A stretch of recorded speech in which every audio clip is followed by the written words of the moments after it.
Alléluia. Amen. Quel plan magnifique le Seigneur fait. C'est extraordinairement puissant, mes bien-aimés. L'Éternel Yahweh Adonai fait une œuvre extraordinaire. Et nous devons juste rentrer dans son œuvre et pas créer notre propre œuvre. Vous voyez, créer notre propre religion, notre propre nom, notre propre église, créer nos trucs, créer nos... Non, laissez tout ça, les religions, toutes les religions. Ce n'est pas le temps, ce n'est plus le temps des religions. Laissez tout ça et entrons dans l'arche, parce qu'il va bientôt pleuvoir, mes bien-aimés. Entrons tous dans l'arche et allons. Vous voyez, parce que la religion pure et sans tache consiste à visiter les veuves et les orphelins et à se dépouiller, vous voyez, des souillures du monde, à se maintenir dans la sanctification. Et on voit ici que sanctifier, c'est avec la parole d'Elohim Yahweh Adonai, la parole de Christ. Alléluia, amen. Et vous devez donc passer par les eaux du baptême, donc par la suite, donc avant.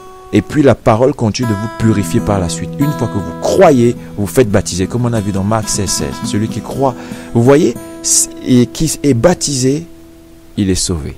Mais celui qui ne croit pas, il est condamné.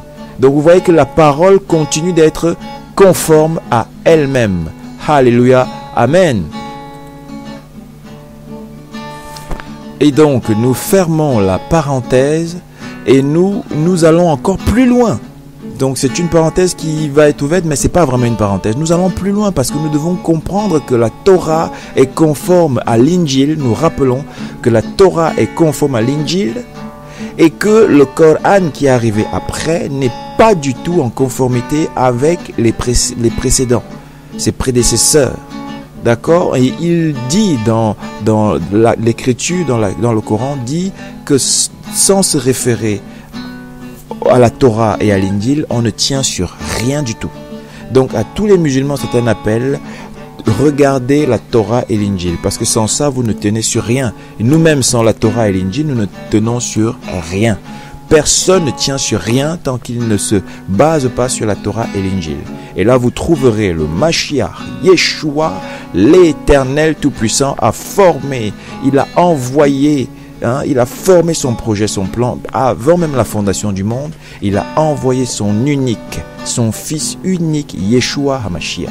Quiconque vient par Yeshua accède à la vie et arrive au Père. Et personne n'arrive au Père si ce n'est par Yeshua HaMashiach. Vous voyez, il n'y a aucun nom, Acte 4:12, aucun nom sous le ciel qui nous a été donné par lequel nous devions être sauvés.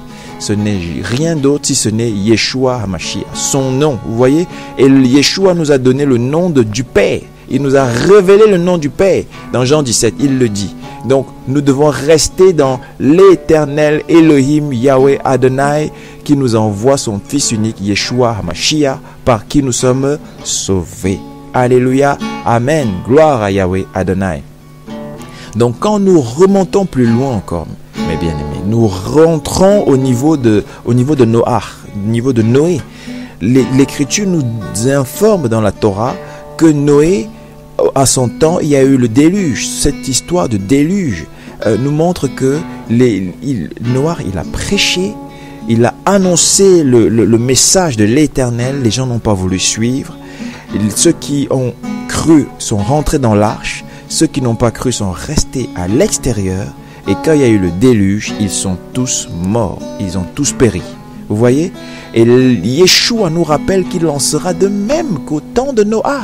C'est pour ça que ce temps est très très important à décrypter, à déchiffrer bien comme il faut, mes bien-aimés. Donc je me permets donc de revenir dessus pour nous parler de ça. Vous voyez?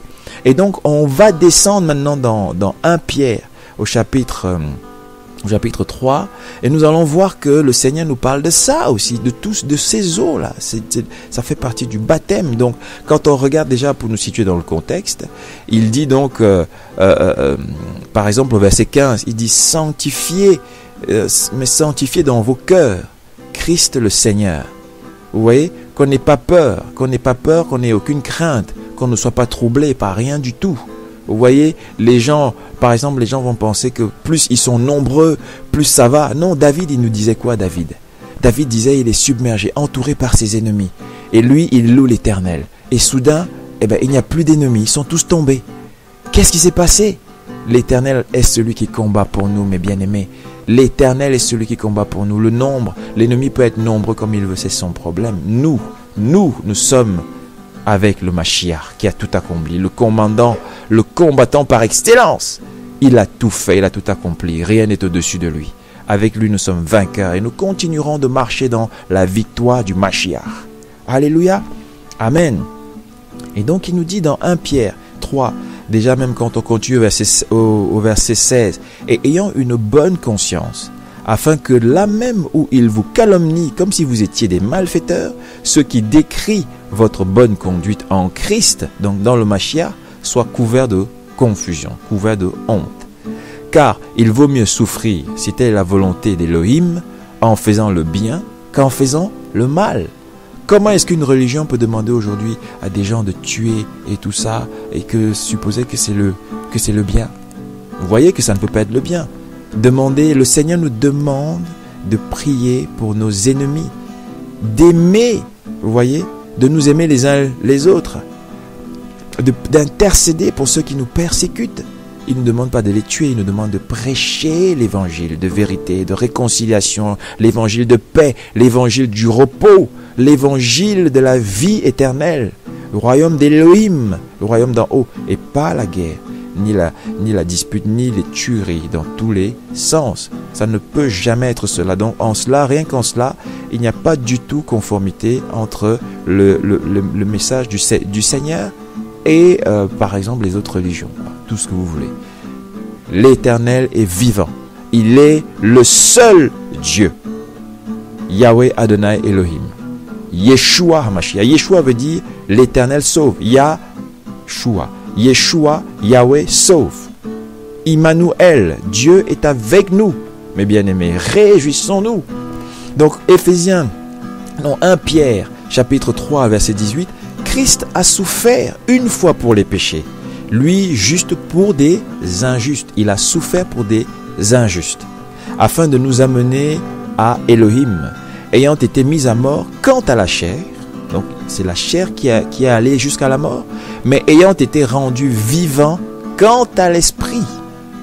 Dans lequel aussi il est allé prêcher aux esprits en prison. Qui autrefois avait été incrédule lorsque la patience d'Élohim se prolongeait au jour de Noach. Donc voilà le point où je voulais arriver. Verset 20. Au jour de Noach, pendant la construction de l'arche, dans laquelle un petit nombre de personnes, c'est-à-dire 8, furent sauvées à travers l'eau, mes bien-aimés. Vous voyez? Et Pierre, qui avait compris ce mystère, qui le dévoile pour nous aujourd'hui, il nous informe au verset 21 de 1 Pierre 3, 21, il dit « Cette eau était une figure du baptême, qui n'est pas la purification des souillures du corps. » Vous voyez? Une figure du baptême. Il dit « Ils ont été sauvés à travers l'eau. » Et cette eau était une figure, une préfiguration, un annoncement à l'avance du baptême que nous vivons aujourd'hui. Vous voyez? Et il n'a jamais annoncé que ça va changer. Donc le Coran est en train de nous mener à l'erreur. Vous comprenez? Il faut sortir de ces religions-là. Toutes les religions, je vous l'ai déjà dit, sont des sectes. Ça passe à côté. Pour suivre et servir l'Éternel Yahweh Adonai véritablement, vous devez sortir de la division et entrer dans l'unité en Christ. Ce sont les religions qui divisent, vous voyez? Les religions divisent concrètement. Ouvrons les yeux, mes bien-aimés. Ouvrons les yeux et regardons. Donc 1 Pierre 3, verset 21, cette eau est une figure du baptême qui n'est pas, donc de l'immersion, qui n'est pas la purification des souillures du corps, mais l'engagement d'une bonne conscience envers Elohim, envers Dieu, qui maintenant vous sauve, vous aussi, par la résurrection de Yeshua HaMashiach, qui est à la droite d'Elohim depuis qu'il est allé au ciel et que les anges, les autorités et les puissances lui ont été soumis. Alléluia. Amen. Comprenez, mes bien-aimés, que Allah est soumis à Yeshua. Allah n'est pas Dieu. il est soumis à Yeshua, ce démon, que je donne maintenant l'ordre au nom de Yeshua de fléchir les genoux devant l'Éternel Yahweh Adonai et de quitter ces personnes qui sont sous son emprise. Au nom de Yeshua, je t'ordonne de sortir d'eux. Quiconque veut sortir et lâcher l'islam, vous pouvez le faire aujourd'hui. Au nom de Yeshua, vous êtes libérés par cela. Vous voulez suivre le Seigneur, il vous dit que vous ne tenez sur rien.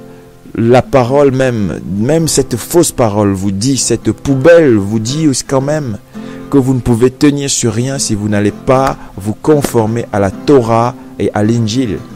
Allez donc regarder la Torah et l'Injil, le message est le même. Le message est le même, il est juste amplifié par l'Éternel, par Yeshua quand il arrive. Il donne la substance véritable de ce message qu'il avait commencé à livrer à son peuple. Parce qu'il arrive à une certaine maturité, vous voyez, pour pouvoir livrer ce message fabuleux. Donc nous avons vu, mes bien-aimés, que Dieu ne change pas. On a vu, je fais ici un résumé de ce que nous avons vu. Résumons en disant ceci. L'Éternel Yahweh Adonai Elohim ne change pas. On le voit dans Malachie 3 au verset 6. Notre Créateur tout-puissant, c'est l'Éternel Elohim Yahweh Adonai. Il nous dit dans l'Injil, dans les évangiles, selon Marc chapitre 16 verset 16, celui qui croit, c'est-à-dire l'adhérent, étant baptisé, donc étant immergé, sera sauvé. Et celui qui n'adhérera pas, celui qui ne croira pas, sera condamné. Vous voyez? On expliquera plus tard aussi pourquoi il parle de croire et de baptiser et croire et tout ça, pour comprendre bien ce verset comme il faut. On entrera encore plus en profondeur dans une autre vidéo. Donc, nous voyons que ce message que nous voyons ici dans l'Injil, dans l'Évangile, il reste tout à fait conforme à la Torah. On a vu dans l'histoire avec Noach, on a vu dans l'histoire avec Moshe, une histoire avec Noach, le déluge, un symbole du baptême. Exode 14, donc avec Moshe, qui sont passés par la mer, un symbole du baptême aussi. On peut le confirmer. Vous voyez?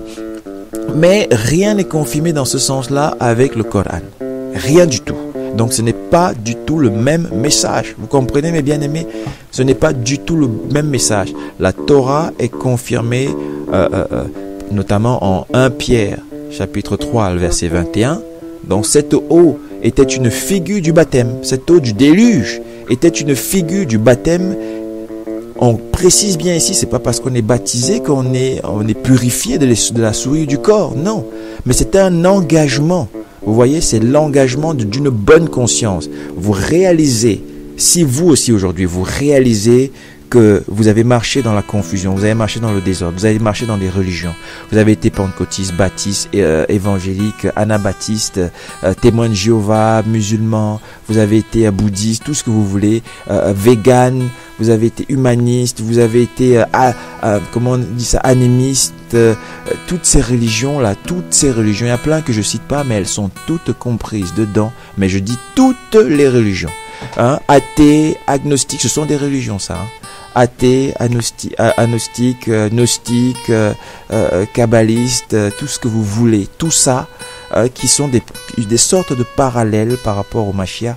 Le Seigneur dit, celui qui ne vient pas au Père par moi n'est pas sur le bon chemin. Vous voyez, je suis le chemin, la vérité et la vie. Il y a l'histoire où il y a quelqu'un qui est invité aux noces, vous comprenez? Il est invité aux noces et il va rentrer dans la salle. Mais le Seigneur, le roi, vient dans la salle et le sort de la salle pour le sortir, pour le mettre dehors, parce qu'il n'était pas conforme, il n'était pas passé par le Fils. Regardez cette histoire-là. On en parlera plus tard par la grâce de Dieu, si le Seigneur le permet. Le Seigneur nous dit que celui qui entre par la fenêtre, ouais, les gens peuvent entrer. Celui qui entre par la fenêtre est un voleur, est un bandit. Mais lui, il entre par la porte. Il est lui-même la porte. Il entre par la porte, le Mashiach. Et nous pouvons entrer par la porte que en passant par le Mashiach. Alléluia. Sinon, vous êtes entrés par la fenêtre. Et le Seigneur est capable de venir jusque dans le royaume, jusque dans la salle des noces, vous sortir pour vous jeter. Vous vous rendez compte? Ah, moi, j'en tremble quand j'entends des paroles comme ça, mes bien-aimés. C'est terrible. Donc, faisons attention